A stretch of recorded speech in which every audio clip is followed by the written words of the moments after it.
सम्माननीय प्रधानमन्त्री केपी शर्मा ओलीज्यू हाम्रो सम्पूर्ण साथीहरूलाई तालीले स्वागत गर्न म अनुरोध गर्न चाहन्छु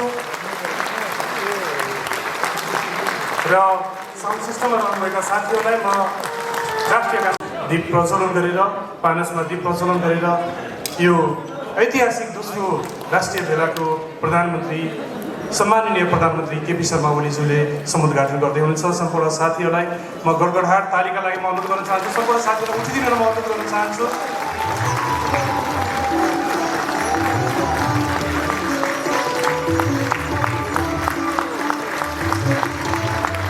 देशको 77वटै जिल्लामा सङ्गठन रहेको यो प्रेस सङ्गठन नेपालको दोस्रो ऐतिहासिक राष्ट्रिय भेलाको सम्माननीय प्रधानमन्त्री केपी शर्मा ओलीज्यूबाट समुद्घाटन भएको छ। धेरै धेरै धन्यवाद अमूल्य समय र यो अवसरका लागि प्रधानमन्त्रीज्यूलाई। अब म माननीय सञ्चार मन्त्री पार्वत गुरुङज्यूलाई मन्तव्यका लागि अनुरोध गर्न चाहन्छु। जान्छ त्यो चिठी बुझाएर उसले बुझ्छ कि यो त्यहाँ पुर्याइदिनु पर्ने, अनि त्यताबाट जा भनेपछि फर्क्यो भनेपछि फेरि फर्किन्छ। जति बेला उसले चिठीको जवाफ दिन्छ। चिठी पत्र हाम्रो त्यस्तो हुन्थ्यो। हामी सन्देशहरूलाई कस्तो एउटा उसमा लिन्थ्यौँ, कुन्ती मोक्तानको गीत जस्तो, आगो भरभर आयो आज आगो भरभर आयो, परदेशबाट आउँछन् कि क्या हो आगो भरभर आयो। न मोबाइल थियो न केही थियो। अरब जाने हो भने चिठी कहाँबाट पठाउने, त्यो कताबाट पठाउने चिठी, कसले लिएर आउँछ चिठी, चिठी त आउँदैन थियो। त्यस्तो अवस्थामा आगो भरभर आयो भने, आँखो फरफर आयो भने आदि यस्ता सङ्केतहरू खोजेर चाहिँ सन्देश मान्ने, आज पाहुना आउँछन् कि क्या हो यस्तो भयो भन्ने चलन थियो। त्यो मैले आफैले पनि भोगे हो। कुन्ती मोक्तानले गीत मात्रै गाएको होइन कि हामी आफैले पनि भोगेको कुरा हो। यस्तो भयो यस्तो हुन्छ कि क्या हो।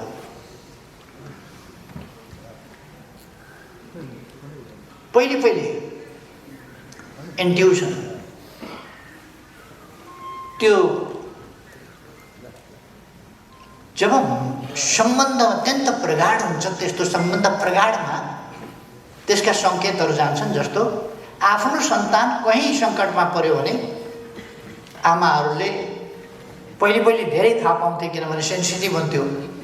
अहिले त ठेस लाग्यो भने अघि नै फोन गरिहाल्छ, मम्मी मलाई त ठेस लाग्यो खुट्टामा भनेर। त्यसकारण आमाहरू पनि धेरै सेन्सिटिभ हुन छोडे। त्यसकारण इन्ट्युसन पनि कमजोर हुँदै गयो। पहिले त इन्ट्युसन बहुत सेन्सिटिभ हुन्थ्यो। आफ्नो बच्चा बच्चीलाई कहीँ ठेस मात्रै लाग्यो भने पनि आमाले मेरो छाती चस्कियो घबडाउने, त्यस प्रकारका कुराहरू हुन्थे। अहिलेसम्म पनि आमाहरूमा त्यो लक्षण हुन्छ। आफ्नो बच्चा कतै लड्यो मात्रै भने पनि झस्याङ्ग हुने, त्यो रक्त सम्बन्धको एउटा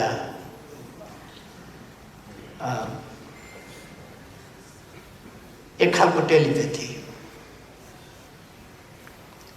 पहिले मान्छेहरूको टेलिपेथिक क्षमता अलिक हाई थियो। अब हामी यन्त्रहरूको प्रयोग गर्दै गयौँ र हाम्रो टेलिपेथिक क्षमता लगायतका अनेक इन्ट्युसन वा टेलिपेथिक क्षमता जस्ता कुराहरू न्यून हुँदै गए, कमजोर हुँदै गए।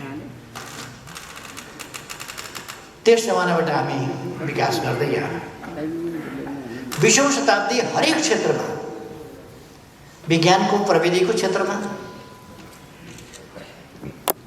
खास गरी यातायात र सञ्चारको क्षेत्रमा, हवाई यातायात होस्, अरू क्षेत्र होस्, यी क्षेत्रहरूमा असाधारण प्रगति गर्यो। र 20औं शताब्दीको एउटा शताब्दी असाधारण प्रगतिको शताब्दी रह्यो। असाधारण प्रगतिको, यो सामाजिक परिवर्तनको सन्दर्भमा, सामाजिक जागरणको सन्दर्भमा, सामाजिक चेतनाको सन्दर्भमा, अथवा वैज्ञानिक खोज अध्ययन अनुसन्धानको क्षेत्रमा, चिकित्सा विज्ञानको क्षेत्रमा, अन्तरिक्ष विज्ञानको क्षेत्रमा, अनेक क्षेत्रमा यो असाधारण उन्नति प्रगतिको शताब्दी रह्यो, 20औं शताब्दी। चन्द्रमामा मान्छे पनि त्यही बेला पुग्यो।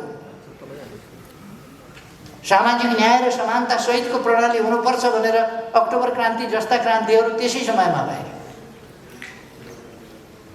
वर्गीय उत्पीडन हुन हुँदैन, अब गरिबलाई गरिब भएर बस्न मन्जुर छैन भनेर जनताले शोषण र दमनका विरुद्ध शङ्खघोष गर्ने अवधि पनि त्यही रह्यो। महिलाहरूले समान अधिकार प्राप्त गर्नुपर्छ भनेर मजदुरहरूले विभिन्न मागहरू राखेर आन्दोलन गरेर ट्रेड युनियनका अधिकारहरू प्राप्त गर्ने अवधि पनि त्यही रह्यो।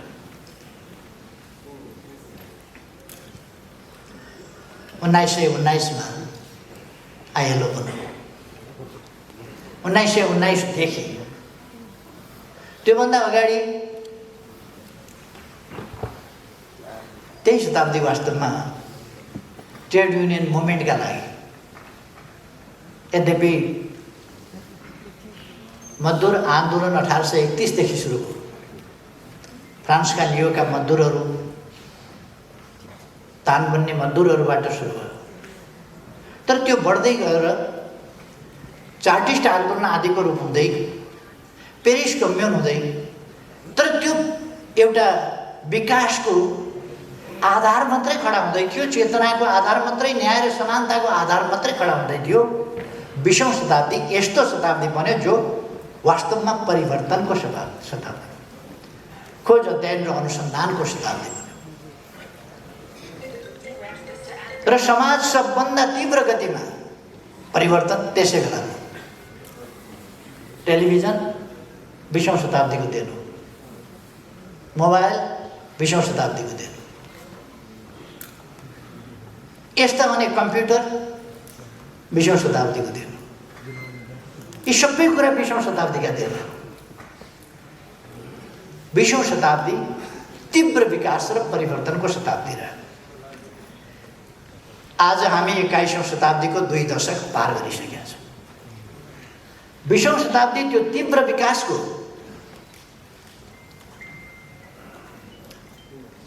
1903 मा प्लेनको आविष्कार हुन लाग्दै थियो। 1903 मा 20औं शताब्दीको सुरुमा, 20औं शताब्दीको बीचमा आइपुग्दा अमेरिकाबाट बम बोकेर गएर जापानमा खसालेर मान्छे सिद्ध्याउने खालको कुरा भयो।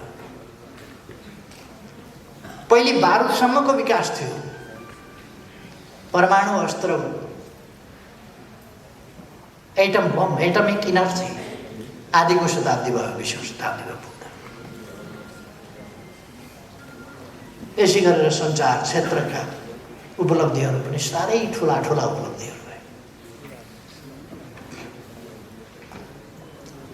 स्वास्थ्य क्षेत्रको प्रगति पनि मैले भनिरहनु पर्ला जस्तो लाग्दैन। आज 20औं शताब्दी 21औं शताब्दी कस्तो भइसक्यो भने 2 पल्ट किडनी फेरेर 4वटा किडनी लिएर काम गरेको मान्छे म तपाईँहरूको अगाडि बोलिरहेको छु। यो 20औं शताब्दीको उपलब्धि हो, 20औं शताब्दीको योगदान हो। 20औं शताब्दीको सुरुमा मान्छेमा एउटा सुँगुरको किडनी पहिलोपल्ट राखेर कोसिस गरिएको थियो पहिलो दशक। 20औं शताब्दीको पहिलो दशकमा, 20औं शताब्दीको मध्य 1953 तिर आइपुग्दा अनि अलिक किडनी ट्रान्सप्लान्ट सुरु भएको थियो। 71 यता आइपुगेपछि बल्ल यो सफल ट्रान्सप्लान्टको 1971बाट बढी सफल ट्रान्सप्लान्टको अवधि सुरु 50 वर्ष भएको छ बल्ल। त्यस यता असाधारण प्रगति भयो। इजरायलमा एकजना मान्छे 5 पल्ट किडनी ट्रान्सप्लान्ट गरेर काम गरिरहेको छ। आफ्ना पहिलेका 2टा समेत 7वटा किडनी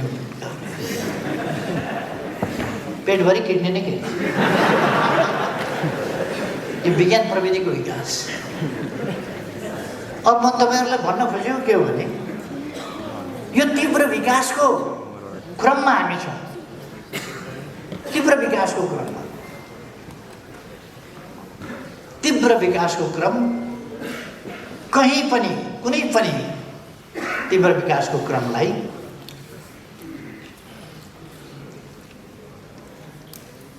त्यो रोक्ने प्रयासहरू हुन्छन्, बाधा व्यवधान पुर्याउने प्रयासहरू हुन्छन्। सामाजिक परिवर्तनको सन्दर्भमा पनि त्यही हो, बाधा व्यवधान पुर्याउने प्रयासहरू हुन्छन्। ती प्रयासलाई तोडेर हामी अगाडि जान जरुरी छ। सामाजिक परिवर्तनको सन्दर्भमा पनि त्यही हो। अघि मैले सुरुमा भने हाम्रो देश आज एउटा खास लडाईँको स्थितिमा छ। संसदलाई फेरि सांसद किनबेचको, फेरि दलहरूका बिचमा गिभ एन्ड टेकको, लेनादेनाको, फेरि समीकरणहरू परिवर्तनको खेलको पहिले जस्तै एउटा सिलसिला फेरि सुरु गर्न खोज्यो। मैले प्रयास गरेको थिएँ लेफ्ट पार्टीहरू जोडेर एउटा मजबुत लेफ्ट पार्टी जसले देशको सार्वभौम सत्ताको रक्षा गरोस्, भौगोलिक अखण्डताको रक्षा गरोस्, स्वाधीनताको रक्षा गरोस्, इतिहासप्रति गर्व गरोस्, स्वाभिमान माथि उठाओस् र देशको विकासमा समर्पित होस्, देशलाई एउटा आधुनिक सभ्य अरूले पनि आहा भन्ने खालको देश बनाउने कुरामा लागोस्, त्यस्तो पार्टीको परिकल्पना गरेको थियो।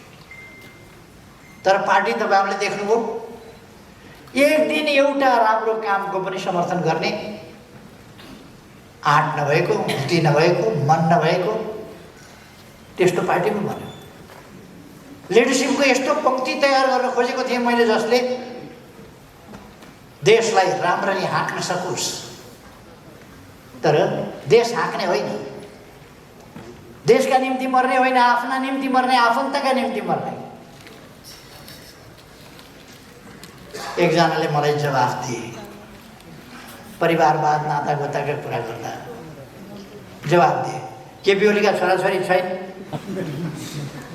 मेरा त छोरीहरू छन्, ज्वाइँहरू छन्, हेर्नै पर्यो, बनाउनै पर्यो।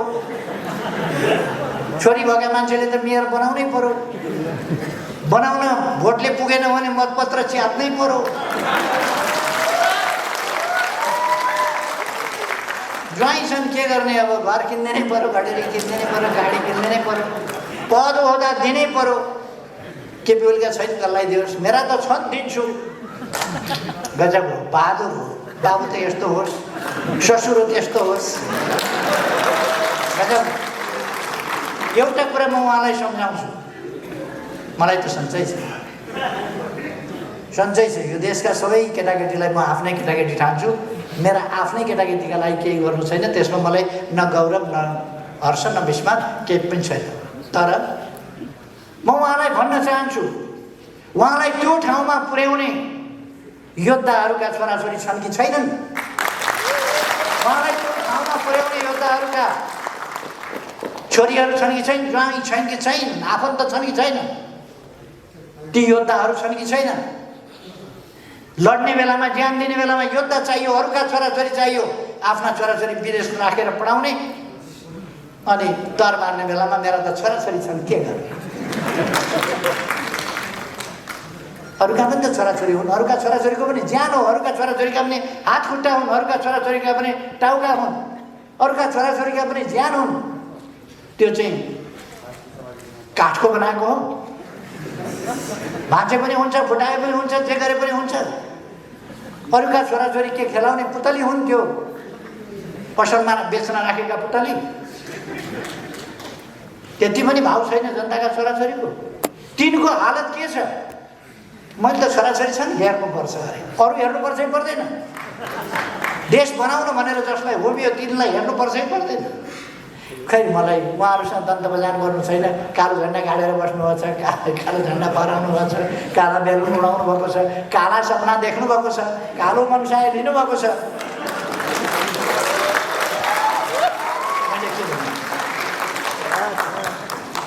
त्यो त मलाई केही भन्नु छैन। तर म साथीहरूलाई भन्न चाहन्छु, आज 21औं शताब्दी झन् तीव्र गतिका साथ अगाडि बढेको छ र यो तीव्र गतिका साथ अगाडि बढेको शताब्दीलाई हामीले पूर्ण रूपमा सदुपयोग गर्नुपर्छ। सचेत ढङ्गले देशको रक्षा, देशको विकास, देशको स्वाभिमानको रक्षा, देशको आर्थिक उन्नति र देशको सभ्यतामाथि हमला भइरहेको छ हाम्रो सभ्यतामाथि। तपाईँहरू पनि कति होसियारी साथ, कति बेहोसी साथ लेख्न पर्यो भने तपाईँहरूलाई पनि बाआमा, हजुरबा, हजुरआमाहरूलाई तपाईँ भन्नुहुन्छ जस्तो लाग्दैन, तिमी भन्नुहुन्छ सबैले। किनभने अङ्ग्रेजले यु भन्ने मात्रै हुन्छ, नातिलाई पनि यु, हजुरबालाई पनि यु। त्यस कारण त्यही सिकेर तपाईँ कसैलाई पनि भन्नुहुन्न ए बाबु तिम्रो हालखबर के छ, किन त्यो हामी पछौटे यो तपाईँ तिमीवाला होइन, हामी चाहिँ एडभान्स तत्त्व, हामी चाहिँ युवाला हो, यु यु तपाईँवाला होइन, यु यु भने तिमी। गजब छ हाम्रो नक्कलबाजी। बीबीसीले यु भनिदियो, युको अनुवाद गर्यो तिमी, तिमी चलाइदियो। उसलाई त हाम्रो सभ्यता, शिष्टता, मर्यादा, संस्कृतिमाथि हमला गर्नु छ भनिदियो। अनि हामीले हाम्रो भाषा, हाम्रो संस्कृति, आफूभन्दा ठुलालाई तपाईँ भन्नुपर्छ, त्यो छोडिदिएर युवालाको व्यवहार गर्वका साथ। तर हामी फर्किनुपर्छ। हामी न्युक्लियस फ्यामिली भने जस्तो चराको गुण जस्तो होइन। एउटा भाले, एउटा पोथी, दुईटा अन्डा, अलिकति सानो सैन्ज्याल चल्ला चुचु गर्छ, मुखा खुवाइदियो, अलिक भटभर लागेपछि भुर्र उड्छ, न बाउ चिन्छ, न आमा चिन्छ, न छोरा चिन्छ, न छोरी चिन्छ। हामी त्यस्तो होइन। हामी एउटा पुरानो इतिहास भएको, सभ्यता भएको, हामी आत्मकेन्द्रित आफू मात्रैवाला होइन। हामी हाम्रो परिवार, हाम्रा बा, हाम्री आमा, हाम्रा हजुरबा, हाम्री हजुरआमा, जुन हजुरआमाले हाम्रा बा आमालाई पनि जन्म दिएर हुर्काएर अनि हामी आमा पाए। त्यसकारण हामी हाम्रा हजुरबा, हजुरआमा, जिजुबा, जिजुआमाहरूलाई सम्मान गर्छौँ, आदर गर्छौँ। खुट्टामा शिर राखेर ढोग्ने हाम्रो चलन छ, आदर सम्मानका साथ। हजुरबा, हजुरआमा, बा आमालाई ढोगेर कोही बिरामी भयो, सङ्क्रामक रोगले सताएर मऱ्यो भन्ने सुनिएको छैन। शिष्टताले केही बिगार्दैन। Hi daddy, how are you? Hello daddy, mum, hello. आज हामी बोल्ने तरिका त्यो छ। हाई मम, हाम्रो तरिका त्यो छ। हामी हाम्रो आदरका साथ अभिभावकहरूसँग व्यवहार गर्दै हाम्रो चलन त्यो छ। यो मामुली कुरा देखिन्छ, तर यो मामुली कुरा होइन। समाजलाई पहिले तिमी भन्न सिकायो। तिमी भनिसकेपछि के भयो र? तिमी भनिसकेपछि अरू कुरा पनि भन्नु हो। सम्मान गर्न छोडेपछि, हिजो गणतन्त्र हुँदा, के अरे राजतन्त्र हुँदा, दरबार हुँदा, त्यहाँ राजा हुँदा, राजाका श्रीमती हुँदा, राजाका छोराछोरी हुँदा, त्यस बेला हामी कसरी बोल्थ्यौँ?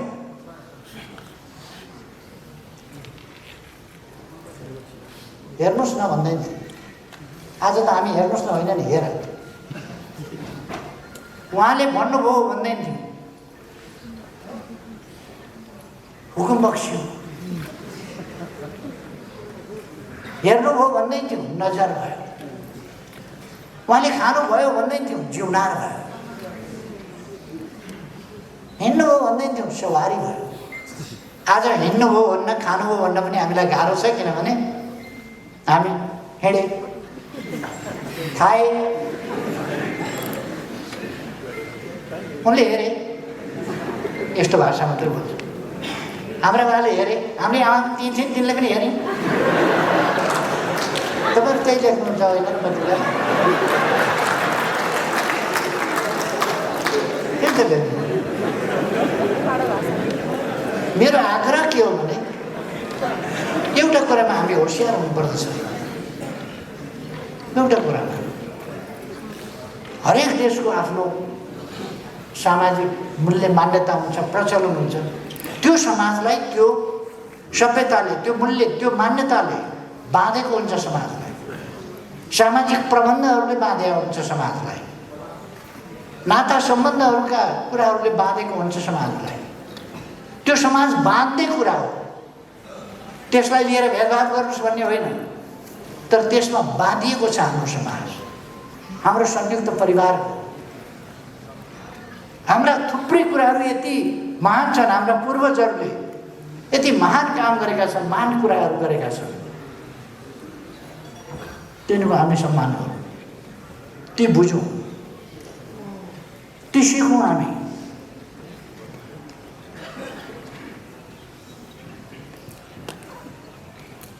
अब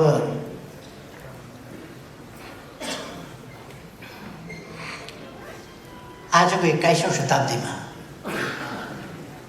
सञ्चार जगतले गर्नुपर्ने काम पहिलो तपाईहरुमा के आवश्यक छ भने कुनै पनि शर्तमा कुनै पनि अर्थमा तपाईहरुमा देशभक्ति किंचित कमी आउनु हुँदैन देशभक्ति नभएको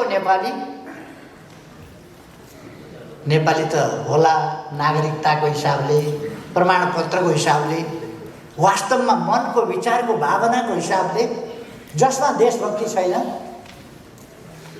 त्यो के नेपाली त्यसकारण हामी नेपाली हुनुपर्दछ नेपाली भएर जिउनु पर्दछ नेपालका लागि काम गर्नुपर्दछ हामी बिकाउ वस्तु होइन हामी गरी खान्छौं काम गरेको पारिश्रमिक लिन्छौं भत्ता लिन्छौं काम गरेको पारिश्रमिक लिनुपर्छ तर हामी आत्मा बेच्दैनौं कामको ज्याला लिन्छौं हामी आत्मा बेच्दैनौं हामी पहिलो कुरा साँचो अर्थमा देशभक्त हुनुपर्छ नकली देशभक्त होइन मैले अस्ति एउटा विदेशी टेलिभिजनलाई अन्तर्वार्ता दिए आलोचना गर्ने ठाउँ कहीँ भेटिएन अनि त्यो पत्रकारले इन्डियामा गएर यो एभरेस्टका नाउँमा किन राखेको हाम्रो मान्छेले गएर पहिलो नापेको थियो उसको नाउँमा हामीले त कमसेकम भने हुन्थ्यो के बोलेछ त्यसपछि यहाँ राष्ट्रवादको बबन्डर मच्चियो उसले सगरमाथा खान्छु भनेको छ र यति साह्रो बहकिनु पर्ने पनि आवश्यकता छैन क्या त्यो वाइयातमा बहकिएर राष्ट्रवाद भनेको तमासा गर्ने कुरा हो राष्ट्रवाद ड्रामा हो राष्ट्रवाद ड्रामा होइन राष्ट्रको हितको पक्षमा उभिने कुरा स्वाभिमानको पक्षमा साँचो अर्थमा उभिने कुरा चाहिँ राष्ट्रवाद हो केही भेटिएन भने एउटा नेताले भाषण गरे यो अन्तर्वार्ता भनेको यो नौटंकी हो नौटंकी नै हो यो नौटंकी नै हो एउटा नेताले भाषण नौटंकी नै हो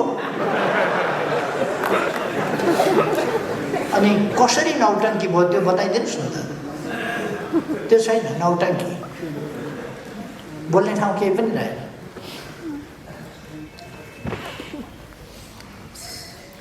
उहाँहरूले पनि कहिले कहिले विदेशीहरूलाई इन्टरभ्यू दिनुभएको छ के बोल्नु भएको छ इन्टरभ्यूमा देशको इज्जत राख्नु भएको छ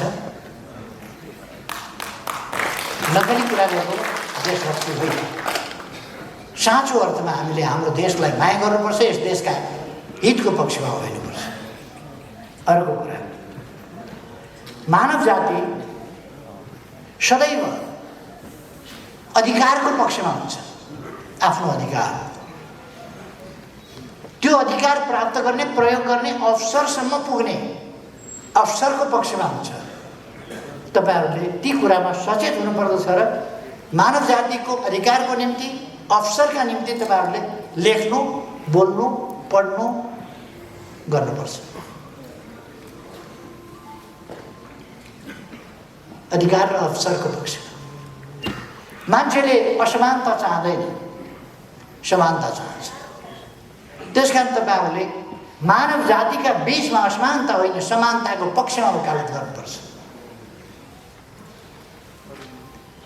एउटा भर्खर डा लेख्न थालेकाले अस्ति भाषण गरे। केपी ओलीले महिलाको किडनी राखेको त्यसकारण दिमाग खुस्कियो। महिलामाथि कत्रो अपमान लेखेका छन्। डा केमा लेखेका पनि थाहा छैन, के विषयको डा हो थाहा छैन। डा लेखेका छ तर केपी ओलीको दिमागले काम गर्दैन अरे अहिले, किनभने किडनी चाहिँ महिलाको राखेको छ भनेपछि महिलाको किडनीले काम गर्दो रहेछ भनेपछि महिलाहरूको त दिमागले झन् मैले एउटा किडनी लिएर राख्दा त काम गरेन भने दुईटै किडनी भएको महिलाहरूको त झन् काम गर्ने पनि गरेन। यो खालको बुद्धि चाहिँ कहाँ छ भन्दाखेरि डा लेखेर के गर्ने? कुण्डा हो कुण्डा, के को डा हो के?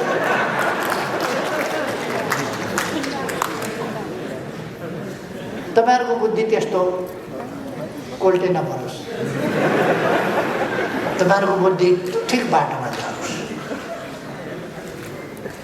तपाईहरुले सामाजिक न्याय र समानताको पक्षमा कुरा गर्नुपर्दछ, अधिकारको पक्षमा कुरा गर्नुपर्छ, अवसरको पक्षमा कुरा गर्नुपर्छ, हिंसाका विरुद्ध कुरा गर्नुपर्दछ, शान्तिको पक्षमा कुरा गर्नुपर्छ, निर्भय वातावरण, सबैले निर्भय भएर बाँच्न पाउने वातावरणको पक्षमा तपाईहरुले कुरा गर्नुपर्दछ। तपाईहरुले स्वस्थ लोकतान्त्रिक आचरण व्यवस्थाको कुरा गर्नुपर्छ, अभ्यासको कुरा गर्नुपर्दछ। आफ्नो जीवनमा पनि उदाहरणीय बन्ने अभ्यास गर्नुपर्छ। तपाईको जीवनशैली, तपाईको रहनसहन देखेर अरूले पनि यस्तो हुनुपर्छ। तपाईहरु यस पार्टीसँग सम्बन्ध आबद्ध निकट जे हुनुहुन्छ यो पार्टीसँग निकट भएको हुनाले म तपाईहरुलाई आग्रह गर्न चाहन्छु। पत्रकार हुँ भन्ने बित्तिकै तपाईलाई हेर्दैखेरि मान्छेले तपाईहरु फलानु पार्टीको हो भनेर आफै सोधोस्, चिनोस् तपाईहरुलाई, तपाईहरुको आनी बानी पर व्यवहार त्यसरी चिनोस्। तपाईहरुले सम्प्रेषण गरेको समाचारमा सत्यता छ के भनेर कसैले आशंका गर्ने स्थिति नहोस्। तपाईहरु समाचार स्वार्थका लागि उल्टापल्टा समाचार नपठाउनुहोस्। आफ्नै स्वार्थका लागि पनि असत्य समाचार सम्प्रेषण नगर्नुहोस्। रिस उठ्यो भने पनि नचाहिने कुराहरू नलेख्नुहोस्। कहिले कहिले कोहीको मान्छे मन पर्दैन, यद्यपि मन पराउने नपराउने रिस उठ्ने आदि कुराहरू छोडिदिनुपर्छ। तर पनि तपाईहरुलाई रिस उठिहाल्यो भने पनि रिस उठ्यो भन्दैमा झुटा कुरा नहुने कुरा कसैको बारेमा लेख्नु वाञ्छनीय हुँदैन। त्यसकारण तपाईहरुले जनताका पक्षमा, लोकतन्त्रका पक्षमा, लोकतान्त्रिक प्रणालीका पक्षमा उभिनुपर्छ। अहिले आफ्ना स्वार्थका लागि, व्यक्तिगत स्वार्थका लागि देशमा स्थिरता हुन नदिएर, स्थिरता जहाँसुकै जाओस्, देश विकास जहाँसुकै जाओस्, लोकतन्त्र जहाँसुकै जाओस्, आफ्नो स्वार्थ पूरा गर्नका लागि कुदेका 2-4 जना, त्यस प्रकारको मती हामी कसैले लिनु हुँदैन। हामी बहुतै दृढताका साथ तपाईहरुको संगठन सही विचारमा एकताबद्ध र सक्रिय हुनुपर्दछ। तपाईहरुसँग ज्ञान छ, सिप छ, लेख्न जान्नुहुन्छ, बोल्न जान्नुहुन्छ, सबै कुरा गर्नुहुन्छ, तर गलत गर्नुभयो भने, सिप मिलाएर, तरिका मिलाएर गलत कुरा गर्नुभयो भने त्यसले देशलाई फाइदा गर्दैन। तपाईसँग सिप छ, चुप लाएर बस्नुभयो भने हात बाँधेर, तपाईँ कलम चलाउनुहुन्न, कम्प्युटर चलाउनुहुन्न, तपाईको ल्यापटप चल्दैन, आइप्याड चल्दैन भने तपाईको ज्ञान, तपाईको बुद्धि तपाईकै भित्रै रहेको दौवादीमा फलाम खानी छ, अहिलेसम्म हामीले निकालेको छैन, तपाईको ज्ञान बुद्धि पनि त्यस्तै हुन्छ। दौवादीमा फलाम खानी छ अलिअलि फला भएर थोरै सामदुरी डल्लो अलिकति भएर खानी छ, तर भएर के गर्ने निकालेको छैन हामीले। तपाईँले आफ्नो ज्ञानलाई, आफ्नो सिपलाई, आफ्नो क्षमतालाई प्रयोग गर्नु भएन भने दौवादीको फलाम खाने जस्तै हुन्छ, ननिकाले। 21औं शताब्दीमा यति गतिसाथ अगाडि बढेको शताब्दीमा तपाईँले आफूलाई अप टु डेट राख्नु भएन भने, नवीकरण गर्नु भएन भने दैनिक तपाईँले आफूलाई नवीकरण गर्नुपर्छ। अत्यन्त तीव्रताका साथ दुनियाँ चलिरहेछ र तपाईँसँग त्यो नवीकरण गर्ने विज्ञान, प्रविधि, सञ्चार माध्यमको विकासले आफूलाई तीव्रताका साथ तुरुन्तै अध्यावधिक लगातार गर्ने त्यो अवसर तपाईँलाई उपलब्ध गराएको छ।